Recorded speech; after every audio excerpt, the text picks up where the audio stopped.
Իդեպ Գեղարքունիքում կորել է 3-ամյա երեխա, ում դեռևս չի հաջողվել գտնել։ Վանաձորում դատարանի դահլիճում դանակահարել են 22-ամյա երիտասարդի։ Հայտնվել է խարդախության նոր ձև, գողանում են մարդկանց քարտային տվյալները։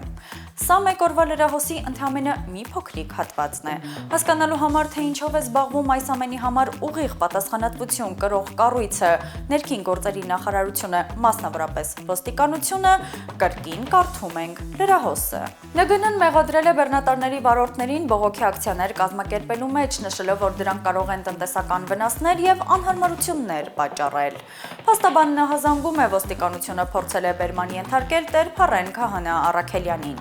Գնանք մի փոքր ավելի ետ։ Ամբողջ ոստիկանական ներուժը կենտրոնացվել էր Հովանավանքում, որպեսզի հսկի կեղծ պատարագին մասնակցող Նիկոլ Փաշինյանի անվտանգությունը։